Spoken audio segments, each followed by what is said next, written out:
Welcome to this episode on a Hello World Visualforce page. Today we're going to look at the simplest way to create a Visualforce page, but we're actually going to do it three ways. First, very simple, and then we'll do another couple of examples, not getting too complex, but just to show you some of the possibilities. We're going to start with the developer console. I know we can create Visualforce pages from the setup menu, but my preference is to use Dev Console. If you're not familiar with Dev Console, we will have a separate video just to focus on using that and maybe getting started with that. So without further ado, let's create our first Visualforce page. So we go to New, Visualforce page, and this will be Hello World.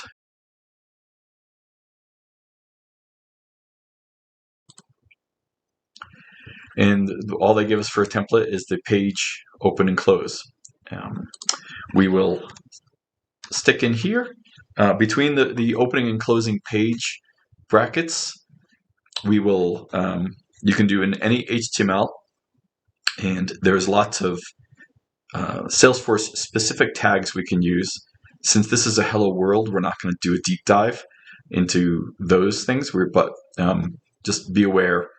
In addition to HTML, there are other things, but for most people, HTML is going to be good enough. So we'll start with an H1 tag. And between the H1 opening and closing tags, we will simply print out our words, Hello World. Now, historically, a Hello World it's used in almost any computer language, any development that you're going to be doing. It is the simplest way to exercise the basics of the system. It's been historically used just a way to print out the words Hello World to your users. So this is what we're going to do with this Visualforce page. And at this point, we are done.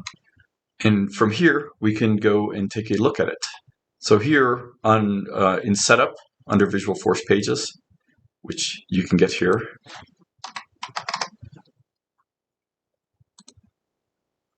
like there.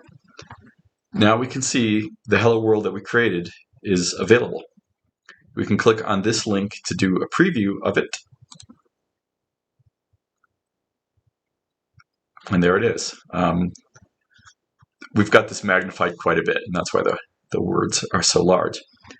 So as simple as that is, when we do a Hello World, the whole point is to say, what can we do just to make sure the thing we're trying to do is actually working, and printing a message out to the screen is the simplest thing we can normally do in any computer environment. So there we go.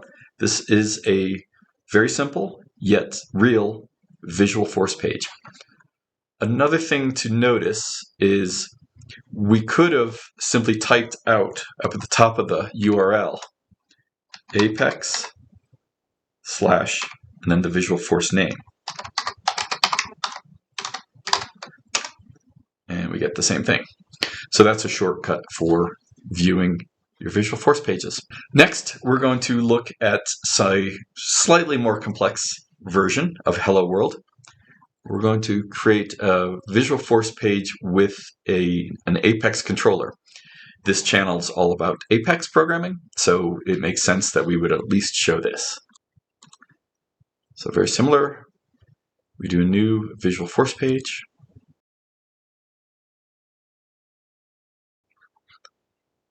And what we add to it is a controller here on the page tag.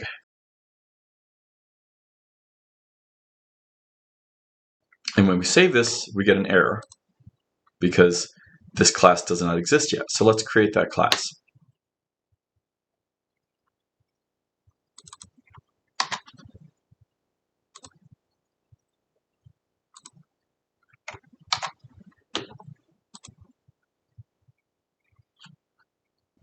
In the class, we're first going to start by making a constructor. Constructor always has the same name as the class name.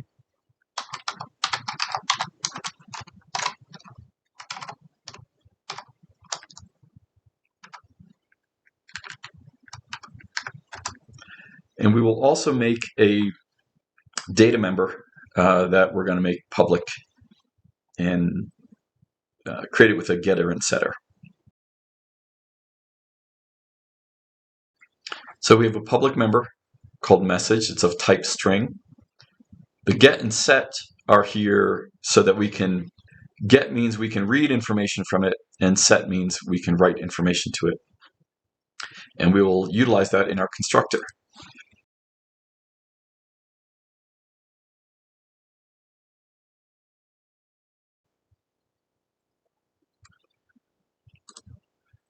Back in our Visualforce page, we can access it like this, and we'll use an H1 again.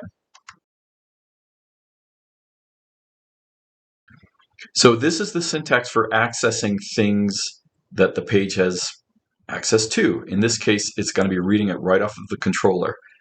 So the syntax is a curly brace, exclamation point, and then whatever it is you're accessing. In this case, it's the data member called message.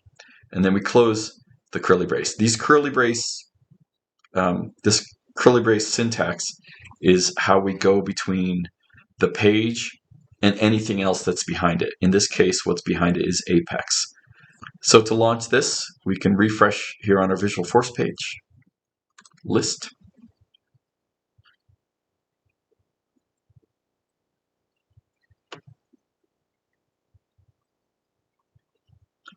And hit the preview on Hello World Apex. And we can see our message came through. So again, what's happening is the page uses this controller. It instantiates it, which means it calls this constructor. The constructor assigns the string hello world to this message. And then in the page, between the H1 tags, we say, get me the message from our controller. And that's what displays on the page. We have one more that we're going to take a look at.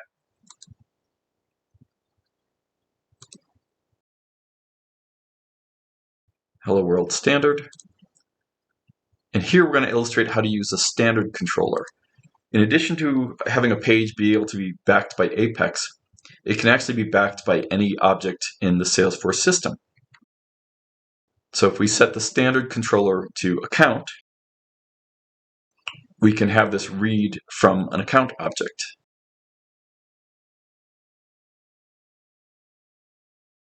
So here we've got this, because we're telling it that the standard controller is called account. We've got the same syntax of a curly brace and an exclamation point. We can access the account and say, show the description. Now, for this to work, this page has to be associated with a particular account. And you might ask, how do we set that up? For that, we'll go to the Object Manager and look at the account. And there are various ways we can do this, but what we're going to do today is create an action that is going to reference that Visualforce page.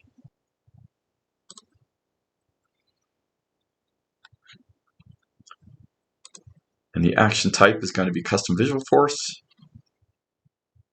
And there's only one Visualforce page that we've created that's associated to the account object, and that's why it's the only one that shows up here in the list. We don't see the other two. We'll just call this hello.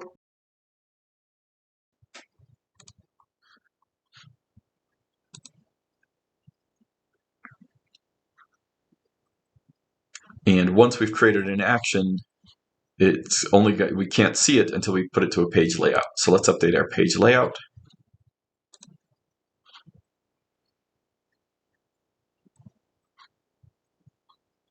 So we want to go to our mobile and lightning actions, and we have our hello action. And we'll just drop it here into our mobile and lightning actions. Save.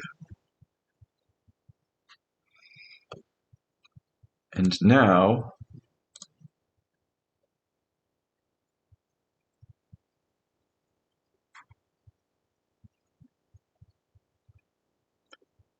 when we look at an account, we can see our action shows up in the drop-down list. But remember, we were keying that off of the description field. So let me add a description.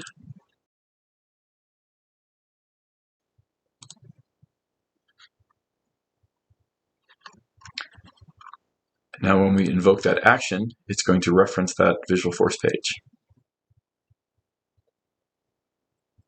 which again reads the description off of the account. So there you have it. 3 different ways to write a very simple Visualforce page, and I hope this was helpful. Oftentimes, using a hello world is a great starting point to get to something more complicated. If what you're trying to achieve is more complicated than this, which it probably is, you can start here and then build the pieces on top of it, but you know at least you're starting with a working page. So I hope this was helpful. If you have any questions, feel free to ask them in the comments below. I read all the comments on these videos and I will get back to you. If you're new to Apex, or even if you've been doing it for a while, I suggest that you check out my mini course on Apex patterns and anti-patterns. The link is below in the description. It's a free course, and I hope to see you again next time.